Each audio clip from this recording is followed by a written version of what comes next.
회계의 모습은 다양하지만 원형은 하나다. 1장 1절 회계란 무엇인가?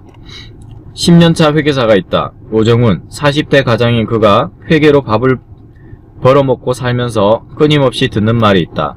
도대체 회계가 뭡니까? 가장 자주 들으면서 대답하기는 가장 난감한 질문이다. 게다가 시중에 나와 있는 책들을 보면 회계의 종류도 참 많다. 재무회계, 원가회계, 관리회계, 원가관리회계, 세무회계, 정부회계 등등. 그렇지 않아도 어렵게 느껴지는 회계인데 배워야 할 것도 많은 것 같아 더 껄끄럽게 느껴질 수도 있겠다. 그렇지만 발상을 바꿔보는 것도 괜찮다. 어차피 회계라는 틀에서는 큰 차이가 없고 이름만 좀 다른 회계들이 모여 있을 뿐이라고. 일단 회계가 무엇인지 살펴볼 필요가 있다. 회계는 한자로 모일회와 계산할 계자로 만들어진 단어다. 한자를 그대로 해석하면 모아서 계산한다는 뜻이 된다. 실제로 거래가 발생할 때마다 전표가 모이고 전표상의 숫자들을 더하고 빼서 만드는 것이 재무제표인 것을 보면 한자의 의미 그대로 받아들여도 큰 무리는 없을 듯하다. 공식적인 회계의 정의는 다음과 같다. 특정의 경제적 실체에 관하여 이해관계를 가진 사람들에게 합리적인 경제적 의사결정을 하는데 유용한 재무적 정보를 제공하기 위한 일련의 과정 또는 체계. 회계는 거래를 인식, 기록, 정리, 보고, 분석 및 해석하는 과정이라고 이야기한다. 결국 회계는 회사에 지대한 관심을 가지고 있는 사람들에게 보여줄 자료를 만들기 위해 회사와 관련된 다양한 숫자를 잘 정리하는 것이라고 이해하면 된다. 그런데 회계의 종류는 왜 이렇게 많을까? 회사와 관련된 사람들은 참 많다.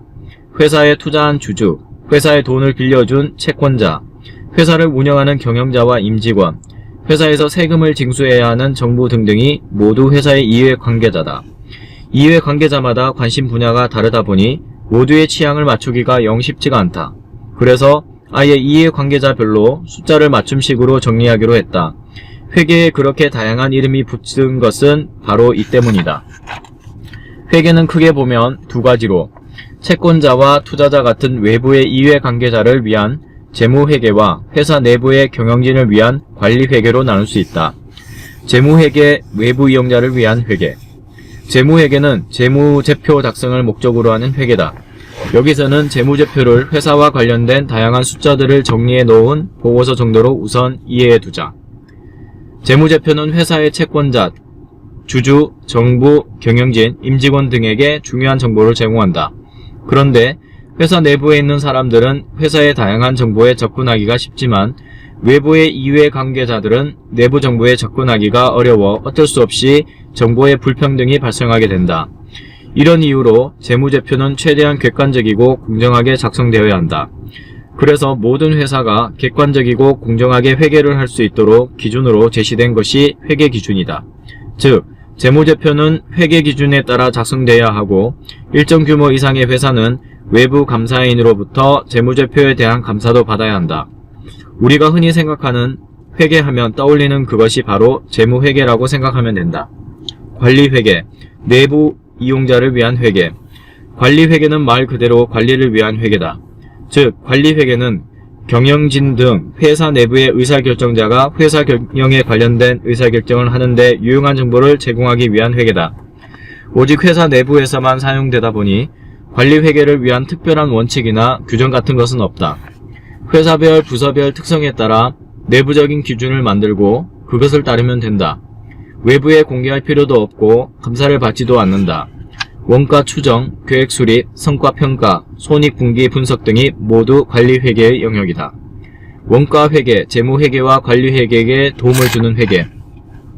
재무회계와 관리회계 이외에 원가회계, 세무회계, 정부회계 등도 자주 언급되는 회계 이름이다.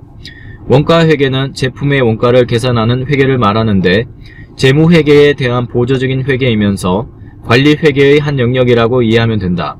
재무회계에서 사용하는 재고자산 원가, 매출 원가 등의 원가 정보가 모두 원가회계를 통해 산출된다.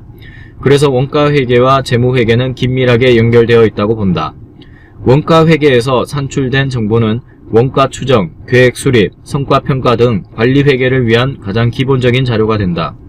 원가를 알아야 거기에 적정한 이윤을 붙여서 판매 가격을 책정할 수 있고 원가를 알아야 손익이 얼마인지 성과 평가도 할 수 있다.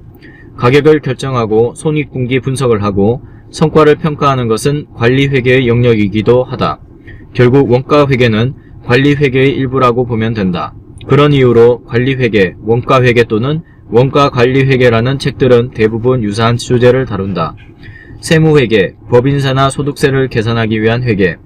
법인소득에 대한 세금을 낼 때 재무제표를 그대로 이용하면 회사도 국세청도 참 편할 것이다.